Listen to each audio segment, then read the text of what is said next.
आज हम बात करेंगे सामिया हिजाब के ऊपर एक जो हमला हुआ, एक इंसिडेंट हुआ, एक वीडियो वायरल होता है और वो अपने सोशल मीडिया अकाउंट के ऊपर आके भी टिकटॉक के वो उसको एक्सप्लेन भी करती हैं और वो उनके घर के अंदर कैमरास भी लगे होते हैं जिसमें साफ देखा जा सकता है कि एक शख्स आता है और वो पहले बेल देता है, फिर वो बाहर जाती हैं, फिर वो उसका मोबाइल छीनता है उनका और उसके बाद उनको मारने की भी कोशिश करता है, गाड़ी में भी धक्का देता है। तो ऐसा लगता है कि that was attempt, kind of कोई अबडक्शन जो है अटेम्प्ट था। अब ये क्यों हुआ, किसने किया, वो कह रही हैं कि मैंने इस्लामाबाद पुलिस में भी एफआईआर और मैंने सारी चीज़ें वो करवा दी हैं, उन्होंने भी घर में इनके चक्कर लगाया और वो जल्दी उसको पकड़ भी लेंगे। तो आज की वीडियो में हम बात एक तो करेंगे कि ये जो वाकयात इस तरह के हो रहे हैं और इसको जस्टिफाई किया जाता है इस चीज़ से कि अगर वो एक टिकटॉकर है या अगर वो एक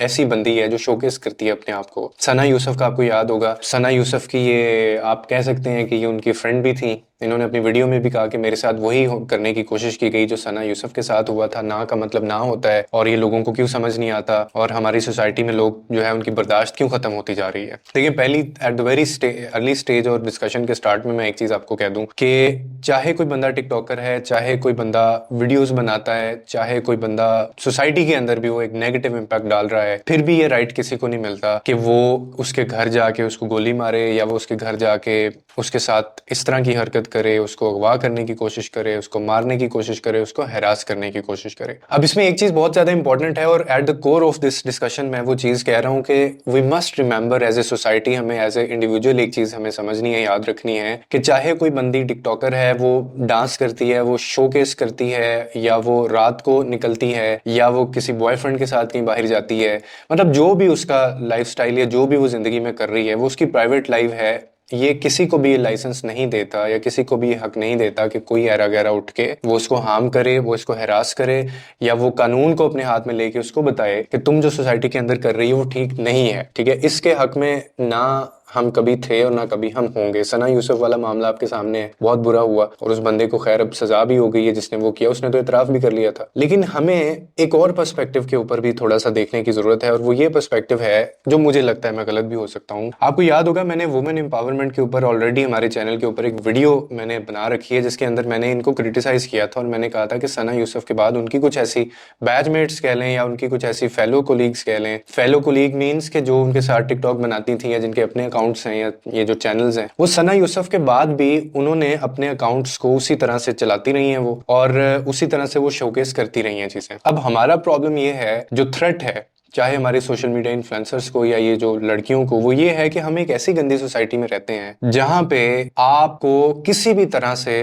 और कभी भी आपके ऊपर ब्लेम करके आपको रास्ते में जाता जो है वो छेड़ा जा सकता है, आपको उठा के लेके जाया जा सकता है। कोई बंदा आपके पीछे पड़ जाता है, उसको नो सुनने की आदत नहीं है, वो आपके पीछे पड़ा रहता है। अब इस चीज, ये जो नौबत है घर तक आने की, जो नौबत है वो आती कैसे है या किसका घर किधर है ये पता कैसे चल जाता है। अब सना यूसुफ जो कत्ल केस था उसके अंदर भी कुछ ऐसे पुलिस को जब उन्होंने इन्वेस्टिगेट किया तो उनको ये चीज पता चली कि वो उमर हयात गालिबन उसका नाम था, वो उसके साथ कांटेक्ट में थी कहीं ना कहीं, मतलब उन्होंने रिप्लाई दिया होगा या उनसे बात की होगी। अब सामिया हिजाब जो है, इनकी वीडियोस ऑलरेडी सोशल मीडिया के ऊपर वायरल हैं जो कि बोल्ड हैं थोड़ी सी, फिर ये रिश्ता पक्का के वो रील्स बना के ये वायरल होती हैं, फिर डिफरेंट ये शोज में जाती हैं, फिर प्रॉपर ही इनको फेम मिलता है और फिर रात को जो है ये पार्टीज पे और ये इन्फ्लुएंसर्स की शादियों पे भी जाती हैं। तो मैंने तब भी एक बात की थी और बात ये थी कि आप पाकिस्तान में रहते हुए यहाँ पे तो बेचारे लोग, कोई अगर पर्दे में कोई बच्ची जा रही होती है, कोई बुरखे में जा रही होती है, ये लोग तो उसको भी नहीं छोड़ते हैं, उसको भी राह चलती को कभी, आप देख रहे हैं वीडियो आज तक जो सामने आजकल आ रही हैं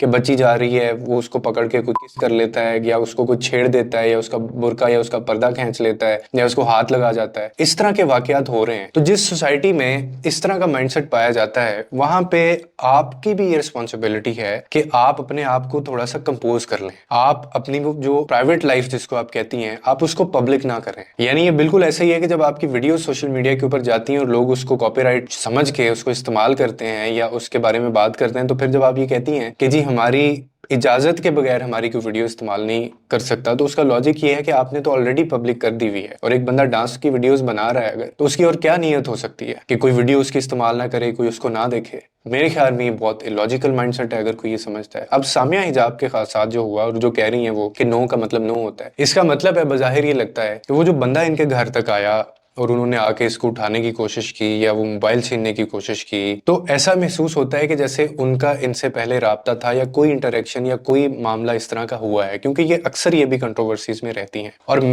आप चाहे मुझे क्रिटिसाइज कर लें, मैं एक चीज के ऊपर बहुत क्लियर हूं कि एक ऐसी बंदी, और ये मैं सारी टिकटॉकर्स और सोशल मीडिया इन्फ्लुएंसर्स को कहता हूं, कि जो रात को लेट घरों से निकलती हैं या लेट घर वापस आती हैं, पार्टीज में जाती हैं, गाड़ियों में बैठ के वीडियोस बनाती हैं, बेशक they call themselves a colleague या जो भी कहती हैं, और पर्दा वो नहीं करती हैं, उनके माँ बाप को नहीं पता होता वो कहाँ गई हैं। सना यूसुफ कत्ल केस के अंदर याद रहे आपको कि उसके माँ बाप को कोई चीज पता नहीं थी कि ये मामला चल रहा था, कितना ये मामला अग्रेसिव हो रहा था। वो बंदा 2 से 3 दफा अटेम्प्ट कर चुका था मिलने की, इनके पीछे आ चुका था, लेकिन उसके पेरेंट्स को नहीं पता था। इस मामले में भी ऐसा ही होता है कि जब कोई घर तक आ जाता है तो उस वक्त बताया जाता है, लेकिन जब उससे पहले जो मामला चल रहे होते हैं उसका किसी को नहीं बताया जाता है। तो जहां हम ये कह रहे हैं कि मतलब उनके साथ जो किया गया वो गलत है, वहां we can not ignore that perspective जो कि सामिया हिजाब या इस जैसे टिकटॉकर या सोशल मीडिया इन्फ्लुएंसर्स की तरफ से होता है कि व्हाट काइंड ऑफ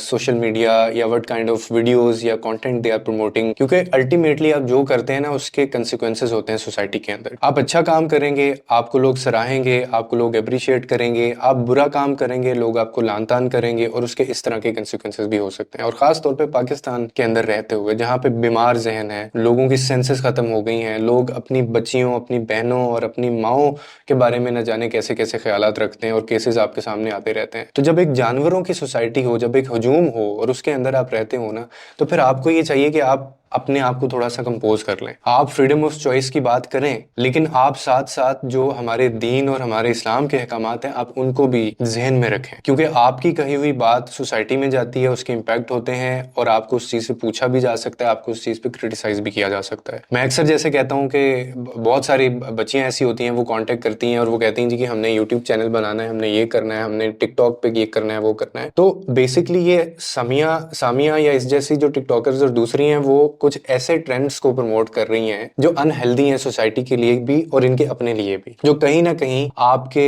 मजहब और कहीं ना कहीं आपकी वैल्यूज और कहीं ना कहीं आपकी जो मॉरल्स होते हैं वो उससे अलाइन नहीं करता है। और ऐसी सोसाइटी में रहते हुए फिर दूसरे लोगों को मौका मिल जाता है इस चीज का। फिर गैदरिंग्स में जाना, मतलब आप खुद अपने पर्सनल अपने ऊपर लेके देखिए कि क्या आप अपनी बच्ची को ये प्रेफर करेंगे उसके लिए कि वो किसी दोस्त की पार्टी है या किसी दोस्त की शादी है और वो अपनी दोस्तों के साथ जाए और उसमें उसके मेल फ्रेंड्स भी आए हुए और रात के 3 बजे वो घर आए। ट्रस्ट होता है लोगों को अपनी बच्चियों के ऊपर, लेकिन मैं इसको नॉर्मल नहीं समझता हूँ। मैं क्यों नॉर्मल नहीं समझता हूँ? क्योंकि ये जेब नहीं देता, और दूसरा जिस सोसाइटी में वो जा रही है, जिन लोगों में वो जा रही है, वो लोग इस लायक नहीं है कि वहां पे देर रुके वहां पे उनके पास, और कोई बंदा ये प्रेफर नहीं करेगा मेरे ख्याल में। और जो करेगा तो वो इस तरह के उसको कंसिक्वेंसेस फिर भुगतने पड़ सकते हैं। और ऑनेस्टली ये वुमेन एम्पावरमेंट नहीं है, मैं इसको वुमेन एम्पावरमेंट नहीं कहता हूँ कि एक बच्ची उसने अपना करियर, उसका आगाज उसने टिकटॉक से लिया, डांस कर करके, या उसने फनी रील्स बना बना के, और उसने अपना आप दिखाया, उसने अपने आप को शोकेस किया लोगों के सामने, उसको फेम मिला ओवरनाइट, और फिर उसने एक यूट्यूब चैनल बनाया, फिर उसने ब्रांड प्रमोशंस करना शुरू कर दी। और अगर आप उसका कंटेंट देखें तो उसमें कोई वैल्यूएबल, कोई मीनिंगफुल लेसन आपको नहीं मिलता, सिर्फ डांस मिलता है, बातें मिलती हैं, ट्रेंड्स पे बात करते हैं या पॉडकास्ट में जाके बैठ जाती हैं। So you can not call it a women empowerment. Women empowerment ये होता है कि जब एक बच्ची, बेशक वो घर बैठी हुई है लेकिन वो वहां से अपना कोई काम चला रही है ऑनलाइन,